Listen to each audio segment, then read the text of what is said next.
How's it going, guys? Uh, uh, Today, the Guilty Gear folks have dropped this article, or interview, I guess, kind of. It's called Developer's Backyard, Volume 1. I read it. I don't know what they're doing. Oh boy, let's just go through it, shall we? Let's go through it. So essentially, this is after the beta's done. Beta's been finished. They're essentially answering the questions that people keep asking, which is like pretty obvious. Why is damage so high? Why does the game blow my eyes out every time I look at it? Stuff like that, right? So first they show some stats, right? They show most used character, Soul bad guy. I mean, he's the main character. So Soul, Kai, and Mei, right? Soul, Kai, Mei, the most used. Uh, Soul was probably the best character. Soul was ridiculous in the beta, I think. I think he was OD broken. But I mean, it's no surprise there. Soul and Kai are the most used characters. There was only like 4 characters in the beta, right? And they're the main characters, so it's no surprise there.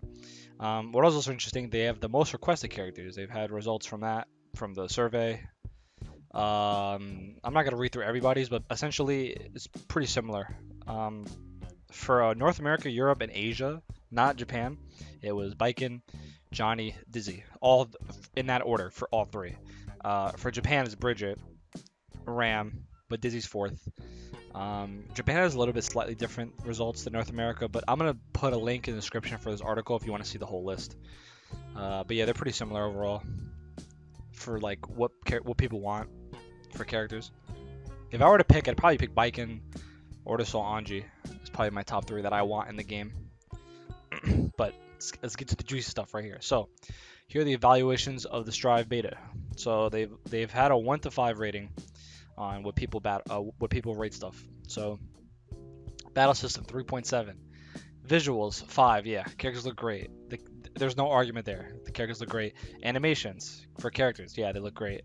Soundtrack is fine. I know some people don't like the soundtrack that much, but I don't have an issue with it. I think it's fine. There's no, I mean, because there's vocals, I guess, but I don't know. I have no issues. I like the soundtrack so far.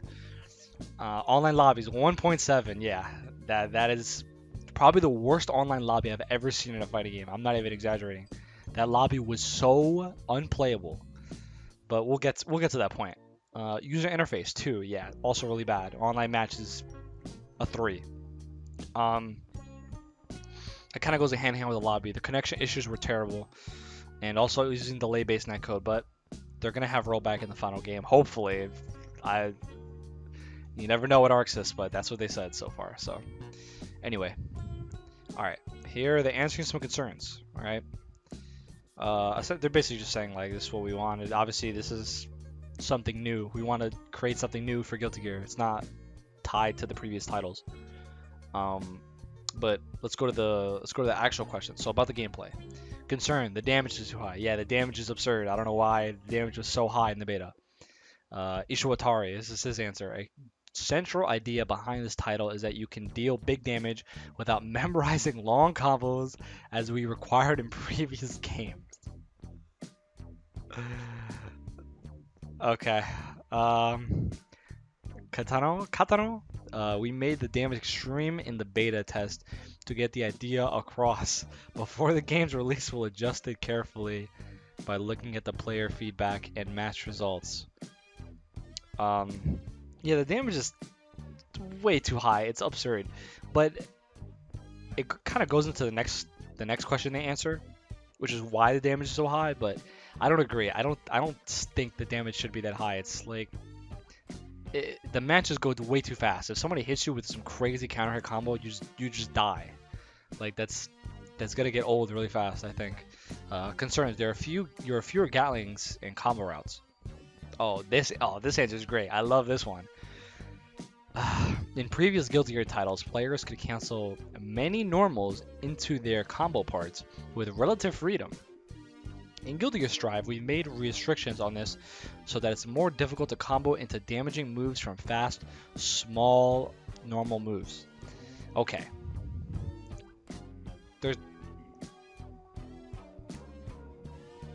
In Exerd, right? In Exerd, there are some characters that were able to do this very, very well, and some characters that were not able to do this at all, essentially. Zato wasn't able to do it at all. Milia was not able to do it at all. Venom, Slayer, but characters like Elfelt, Sin, Soul could do it. Kai can do it, kind of. I think I like the idea. I get there's an issue, right? Like in Exord, it was really obnoxious that Elfelt can just jab you 6 times, go into a full combo, get hella damage, and knockdown. I think that's a little bit ridiculous. I don't understand. The character design is really bad. But to restrict all the characters, not just for lights, but just like the way characters like string their attacks together is just weird. Why can't Soul do 5S and a 2S? What was so bad about that? That's what I don't understand. I get they want to reduce like smaller attacks leading into huge damage. I think that's fine, but the rest of it is unnecessary. Where was I actually? By doing so, we've introduced a greater emphasis on choosing which normal move you use to start the combo based on situations and your goal at the time. This change makes it difficult to experience from previous titles to use Guilty Gear Strive. And we've heard many concerns and criticisms from the fans of the series. In addition, we've heard the opinion that being able to combo simply by pressing buttons and pressing each button in order to make the combo simpler, meaning that Guilty Gear Strive is more difficult. I don't know. This is kind of weird. I don't know the sentence structure here, but we'll skip over that. Ishiwatari.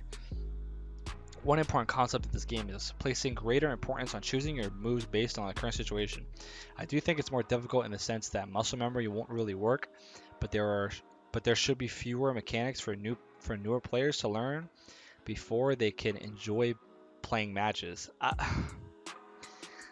The mechanics, yes. So in other Guilty Gears, there's Instant Block used to change frame data, right? So you had to learn 2 sets of frame data on top of faultless defense, right? Pulse defense changed some things too.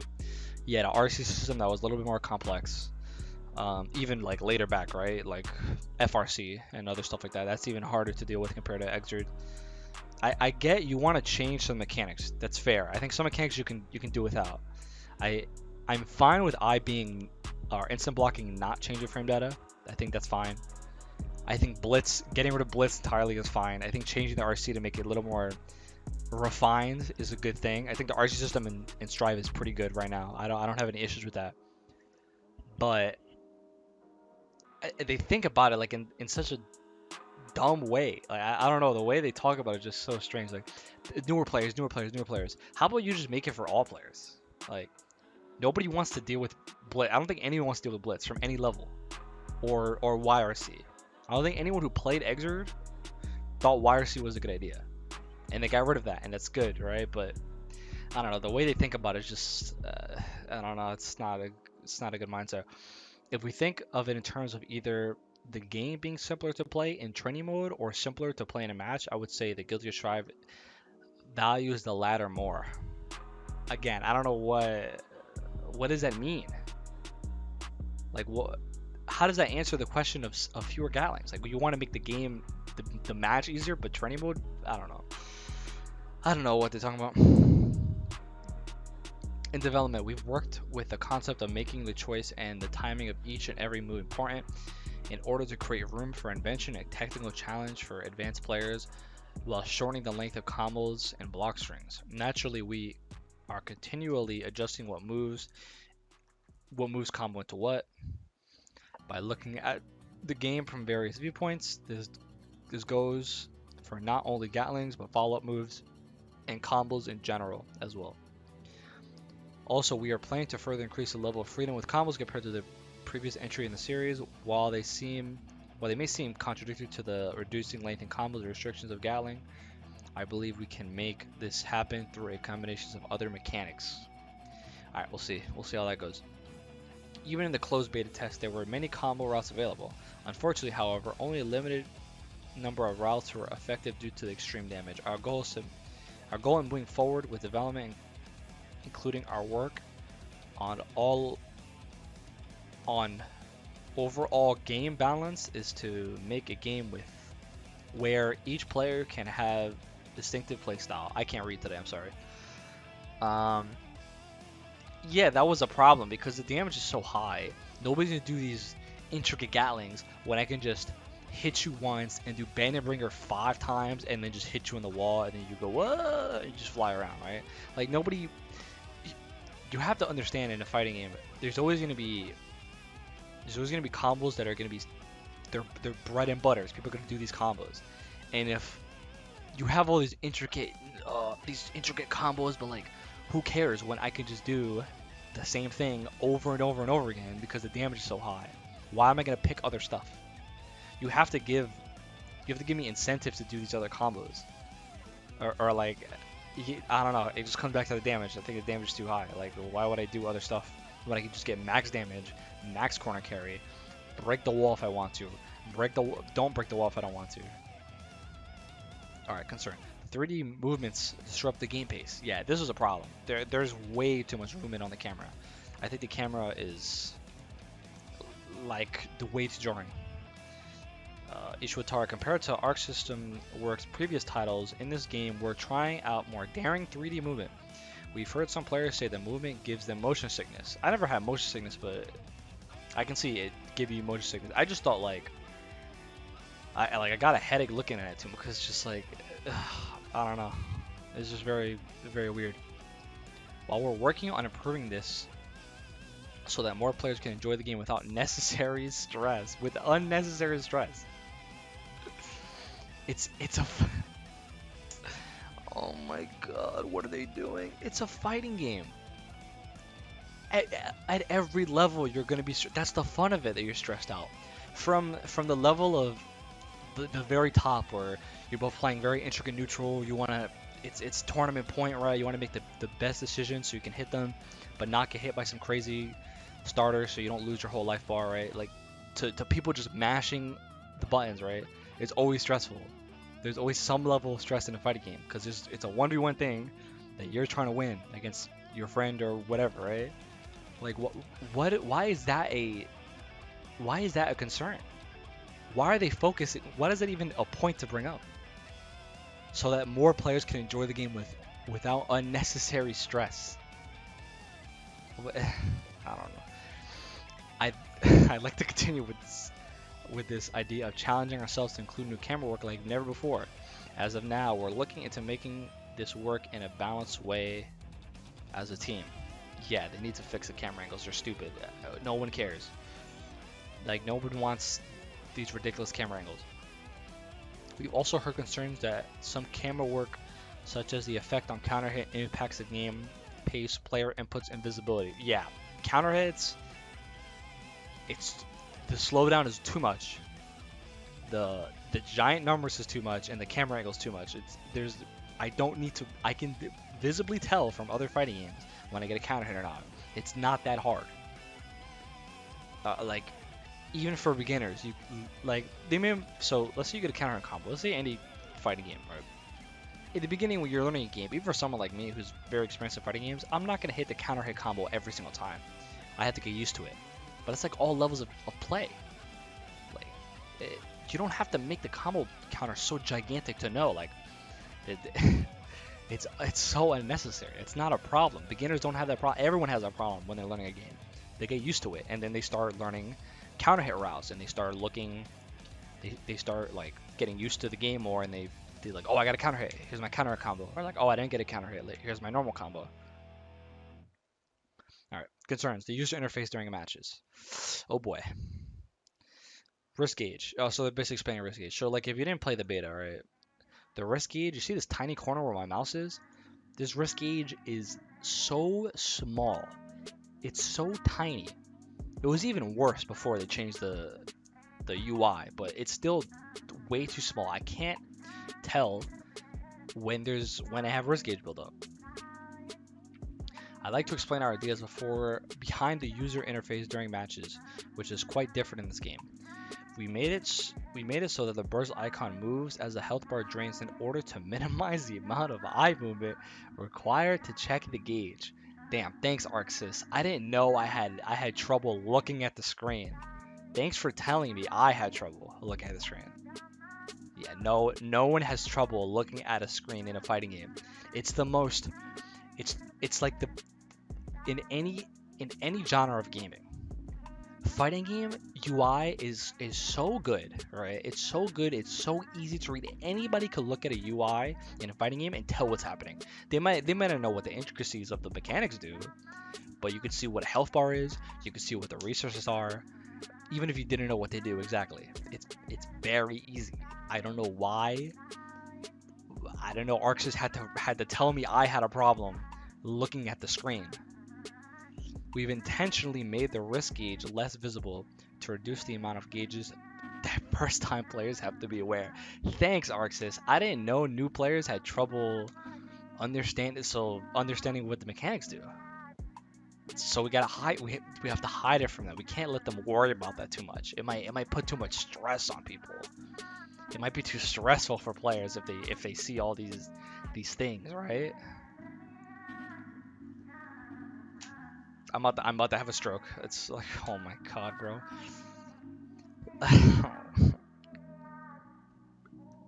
It comes back to the idea of fighting game UI is so good. It's no need to hide mechanics from people. Why?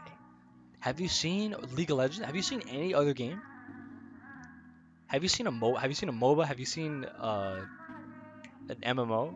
There's like 1,000 things on the screen, but people figure it out because it's human nature to figure things out. It's not that hard. However, the hit counter is so big because in previous games it was difficult to see number of hits due to being hidden by the character models or vice versa. This is an attempt to fix that issue. No, it is not. Oh my god. Here, you want to see something?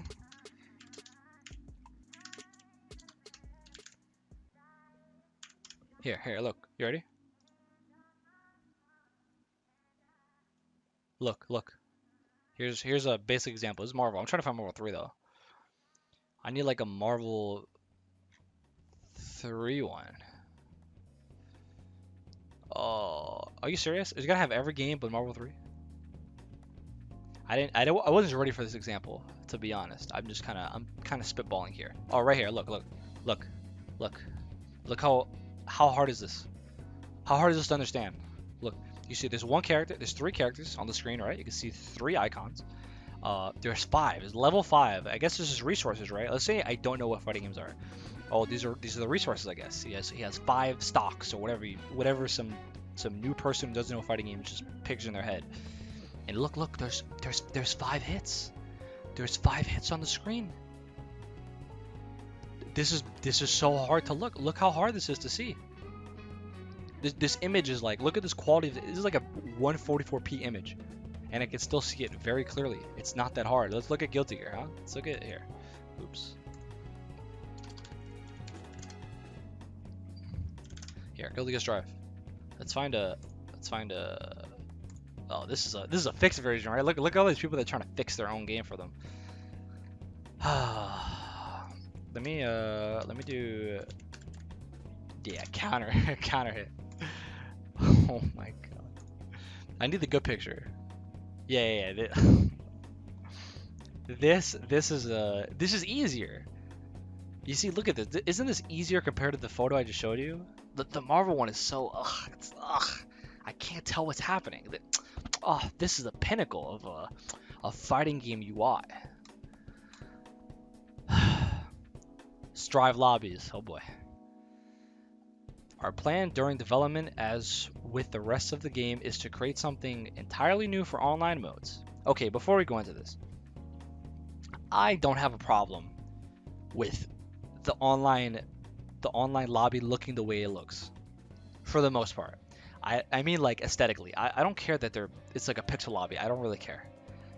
It now looking rock and roll enough is not the biggest issue in the game, right? If you're complaining that the game looks not rock and roll enough, you're I don't know what to say. This is much more of a problem than the game looking rock and roll enough.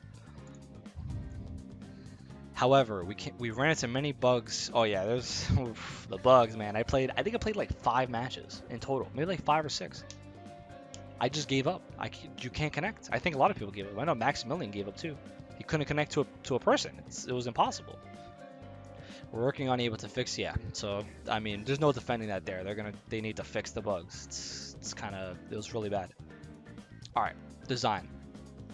With Guilty Gear Strive, we're trying out a new design compared to prior ArcSys titles by using 2D pixel art style 3D avatars. Wait, by using 2D pixel style art, 3D avatars, and such. This venture is necessary to create new mechanics and fun that wasn't possible with 3D avatars like previously. While they weren't included in the closed beta, we'll be showing off them in the next opportunity. So I guess they're gonna do new stuff with the pixel lobby. In addition, we've seen many opinions that the art style doesn't mesh well with the world of Guilty Gear. Yeah, I guess so. In regards to this concern, we hope you'll keep an eye out for new information. So they're gonna fix it a little bit to make it more rock and roll, because that's the big issue with the game, is that the game sucks, or the game isn't fun, or the game, I can't use my eyes to look at the game, is the game isn't rock and roll enough. That's the problem with Strive. We gotta tackle that one first. Regarding the user interface in general, we've seen many comments the design isn't it's not rock and roll enough. It's not rock and roll enough. That's the important issue. Not that the game is not fun, but the game isn't rock and roll. If the game looked exactly like Exerd, but it played like Strive, oh, the game would be perfect. It's the perfect game because it looks rock and roll. About future developments. This is the first volume, yada yada yada. These are their summer events, so they're gonna do stuff, showing off the game. Again, this game sucks. There's much bigger problems with the game looking rock and roll enough. This is ridiculous, and I don't like that they're defending their points so much. Or like, even if they're not defending their points, the ideas they came up with and the way they thought it was a good idea is very scary. I don't like that they thought this was a good idea. Not that they're gonna like the feedback is fine, right? People are giving feedback and they're listening. But the fact that they thought this was a good idea just shows how out of touch they are with anything. Not even talking about fighting games, with gaming in general. Like, anyone could have told them, or you don't even need any brain cells to look and see that a fighting game UI is the most basic thing to look at in any genre of gaming. The fighting game UI is so immaculate. It has been so refined by so many people that this is the most unnecessary garbage I've ever seen. Look at this. This is absurd. I don't need this big text to tell me I got a counter hit. It's unnecessary. Please, ArcSys, you're in a lot of trouble right now.